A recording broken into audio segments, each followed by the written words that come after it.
তৃণমূল কংগ্রেস ছাড়া কোনো সাবস্টিটিউট আছে বাংলায়? কেন তৃণমূল কংগ্রেসকেই চাইছেন? মানুষের পাশে, মানুষের সাথে 24 ঘন্টা। কিন্তু তৃণমূলের নামে এত অভিযোগ হচ্ছে, কি মনে হচ্ছে লোকসভা? অভিযোগ তো বিজেপির সমস্ত নেতাদের নামে আছে। কিছুদিন আগে শরৎ পাওয়ারের ভাইপোর ওয়াইফ 25,000 কোটি টাকায় কেলেঙ্কারিতে জড়িয়েছিল।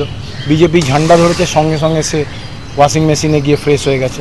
এত দুর্নীতি হচ্ছে, একটা কোনো দুর্নীতি প্রমাণ হয়েছে এখনো পর্যন্ত? প্রমাণ করতে পেরেছে?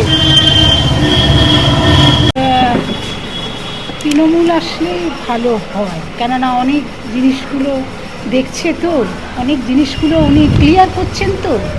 হ্যাঁ, সহজ করছেন, সরল করে দিচ্ছেন, লক্ষ্মীর ভাণ্ডারটা করেছেন, তারপরে বার্ধক্য ভাতা করেছেন, তারপরে অনেক জায়গায় সব জলের ব্যবস্থা করেছেন গ্রামগঞ্জে, এসব করেছেন তো। তৃণমূল অনেকটা দেখছে, অনেকটা করছে। আর একটা কথা হচ্ছে কি, তৃণমূলের সব কিছু হচ্ছে কি খুব পরিষ্কার, মানে আর প্রচুর লোক এসে গেছে, তারা পরিশ্রমও করতে পারে, খাটতেও পারে, তারা কাজও করতে পারে, তাদের মধ্যে কোনো ফাঁকও নেই, কিছুই নেই। এবং করলে তারা অর্থটাও দিচ্ছে, যে একেবারে বিনা পয়সায় যে করাবো, মানে অনেক গরিব মানুষও তো এসে যাচ্ছে এই পার্টিটাতে, মানে যদি তারা কিছু পায় তাদের জন্য, তাদের তো কিছু অর্থের সাহায্যও দিদি একটা ব্যবস্থা করেছেন। আর দিদির পর যে অভিষেক বন্দ্যোপাধ্যায়, সে পরপর যারা আছেন, মালা রায়, তারপরে হচ্ছে কর্পোরেশনের যে মেয়র ফিরহাদ হাকিম, প্রত্যেকেই খুব ভদ্র, ভালো, খুব।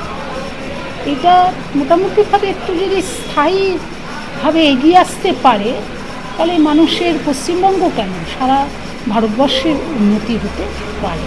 কেননা ইনি একটা কি করেন দিদি, কেননা সাংস্কৃতিক জগতে যারা থাকে তাদেরও উনি খুব দেখেন। ইনগ্রেশনটা উনি করেন, তারপরে ফিল্ম ফেস্টিভ্যালটা এখন প্রায় বিনা পয়সাতেই করে নিয়েছে। আমরা তো প্রায় বিনা পয়সায় দেখছি।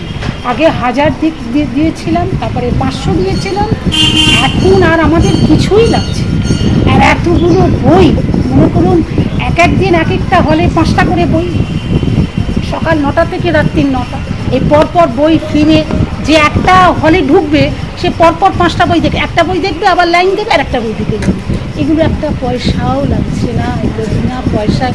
অন্যান্য জায়গায় যেতে গেলে, অন্যান্য জায়গাতেও ফিল্ম ফেস্টিভ্যাল হচ্ছে, দিল্লি, বোম্বে, অনেক জায়গাতে হচ্ছে, কিন্তু সেখানে টাকার ব্যাপার আছে, ট্রেন ভাড়া আছে, যাতায়াত ভাড়া আছে, হোটেল খরচা আছে, খাওয়া দাওয়া আছে, থাকার ব্যবস্থা একটা থাকতে হয়, নাহলে সে সেখানে যাবে কি করে। এইগুলো তৃণমূল অনেক কষ্ট করে। হ্যাঁ, প্রকল্প, হ্যাঁ, আরও কি কিছু প্রকল্প আশা করছেন যে লোকসভা নির্বাচনে তৃণমূল যদি থাকে? হ্যাঁ, যদি ঠিকভাবে এরা পরিশ্রম করতে পারে তাহলে ঠিকই এগিয়ে আসবে। ও বলে 15 লাখ টাকা তো দেবে বলেছিল প্রত্যেকটা অ্যাকাউন্টে, মোদিজি দিয়েছে। দিদি তো 500 জায়গায় 1000 টাকা হয়ে গেছে। আজকে সেখানে তো তফাৎ আছে না, দিদি করে দেখাচ্ছে, ওরা বলে দেখাচ্ছে, এটাই তো তফাৎ। আর নতুন কিছু কি আশা করছেন? নতুন দিদি আরও তৃণমূলের বিকল্প তৃণমূল, এছাড়াও এত অভিযোগ উঠছে, এত কিছু উঠছে। অভিযোগ আছে, এত বড় দল, তাদের আগে তো কিছু ভুল টুটি থাকে, সেখানে আমরা শুধরে নিয়ে আবার চলবে দল। আর ভোটের পরে কি কিছু নতুন প্রকল্প আশা করছি? দিদি এখন ঘোষণা করবে। না, আপনাদের কিছু কি চাওয়া পাওয়া কিছু? না, আমাদের কিছু চাওয়া পাওয়া কিছু নেই, আমরা মানুষের সেবা করব, জনগণের সেবা করবো, এটাই আমাদের। না, আপনারা যে প্রকল্প আওতায় এসেছেন ওতেই কি খুশি? একদম ডেফিনেটলি। আর একটা প্রকল্প বেরোচ্ছে, দিদি দিচ্ছে, ওটা। लोकसभा चुनाव होने वाला है, तो आप किसको चाहते हैं? ये बंगाल में तो दीदी का ही चाहते हैं। दीदी क्यों दीदी को चाहते हैं? दीदी से रह के हम लोग को बहुत अच्छा लगा। मैंने पहले बहुत तरह का प्रॉब्लम होता था, अब दीदी है तो लाइसेंस वगैरह मिल गया।